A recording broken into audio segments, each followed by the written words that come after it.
Hello everyone and welcome to this week's edition of Reino, Mascaras, the Kingdom of the Masks. I'm your host as always, ReyDeMascaras, and today we are celebrating officially 1 year of episodes. Now, if you look at the channel, you'll notice, we do have some shorts. We do have an episode. I don't even actually call it an episode. It was more of a breather that I took the week Terry Funk and Bray Wyatt passed away.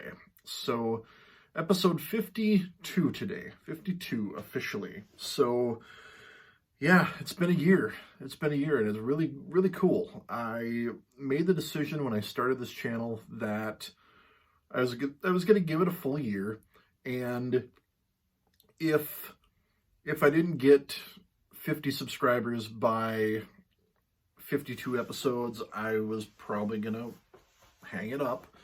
I didn't want to be someone who just kind of basically did this channel and talked to himself.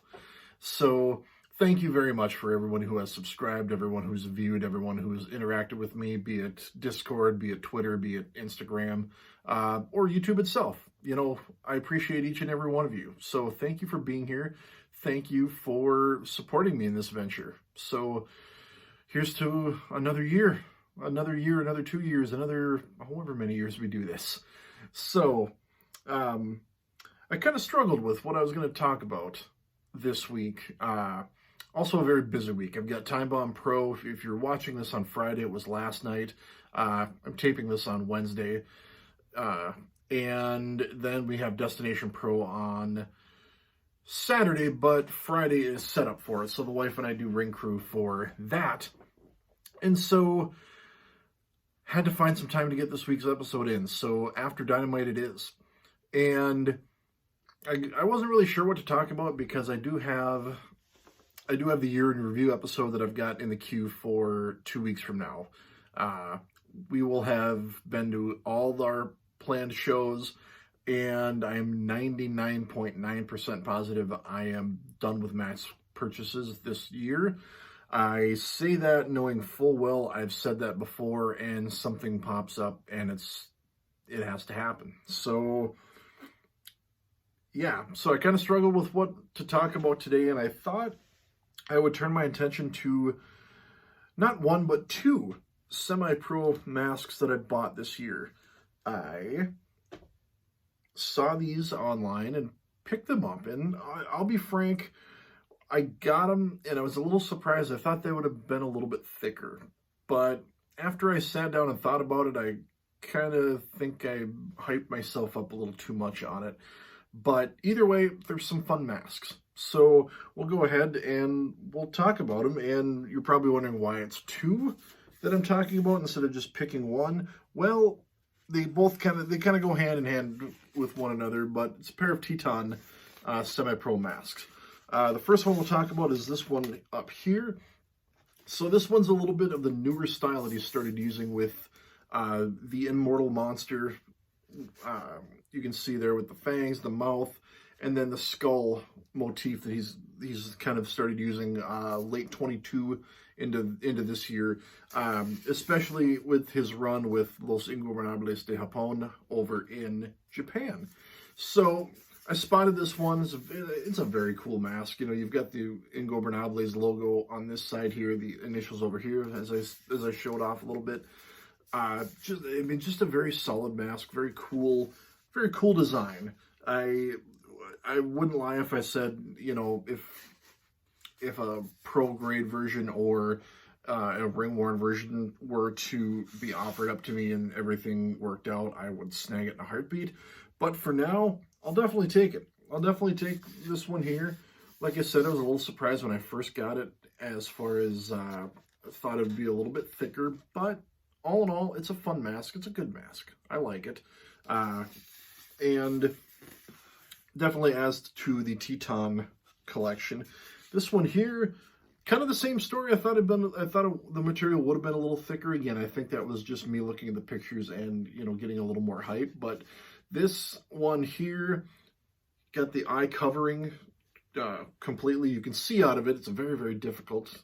And then you've got the detachable piece here to reveal some spike fang type design on the mouth. So this one's fully enclosed, unlike the Dralistico mask that I've got that's got the similar detachable piece, but then you've got the open mouth. So I'll go ahead, I'll put each one of these on and talk about them a little bit more, and be right back. And here we go. Here is that first mask. And as you can see, fits really well. I don't have it laced tight in the back. I actually don't have either one of these actually laced. So it's not a matter of just reaching back and pulling. I've got to actually do the lacing at some point. But as you can see, fits really well. That is the advantage of a semi-pro grade mask, is for the most part, they're gonna fit really well. Whether they stay is kind of depends on the mask. This one here, let's face it, it would stay if I had it laced. It would stay just fine. But as you can see, you've got the open eye, you've got the skull there in the middle being consumed by the monster. So fun mask. I do like this one. If either one of these I had the opportunity for, something ring worn or something from Titán himself, I'd jump on it. But for what they are here, great masks. So I'll put the other one on real quick, and then we have this one. Again, not laced in the back, so it kind of does slip and slide, but if I lace it up, it's going to fit. It's going to fit really tight.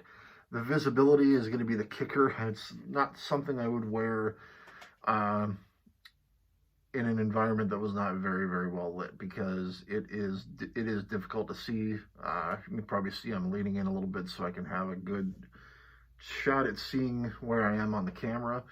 But again, this part does detach, and you've got fangs on underneath, so it is a little bit more difficult to breathe.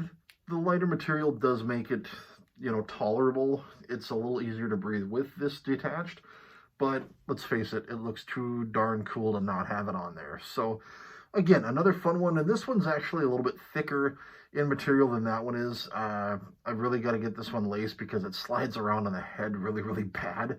So if I just pick it up, the head just drops right off, or if I pick it up by the neck and tip it, the mask just flips right off. But no, these are fun. These are some, good masks, good semi-pro grade masks. Definitely not gonna argue with it. So I'll slip this one off, slip the other one on, and we'll wrap things up real quick. And we're back. So those are not just your mask, but your masks this week are these two fantastic Titán semi-pro masks. Bought them over the summer. I believe I showed them off on Instagram, but figured today would be a good day to show them off and talk about them a little bit. And yeah, red, black, gold. Love the coloring. Really love the coloring, especially on this one. The base just kind of makes the red really pop. The gold pops off of the dark base as well, and the shimmer. It's just pretty cool. So that rounds out the mask talk for this week.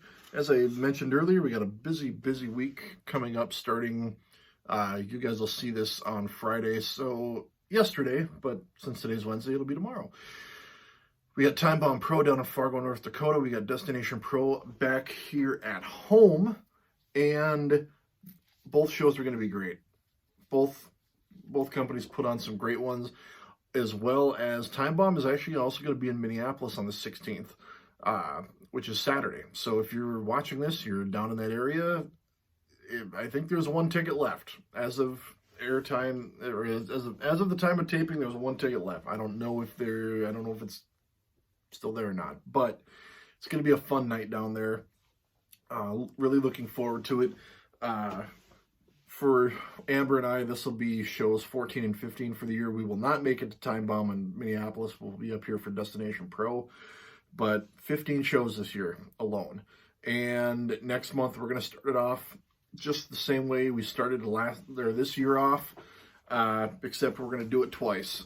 WrestlePalooza is taking a whole weekend down at first, the 13th and the 14th of January next month.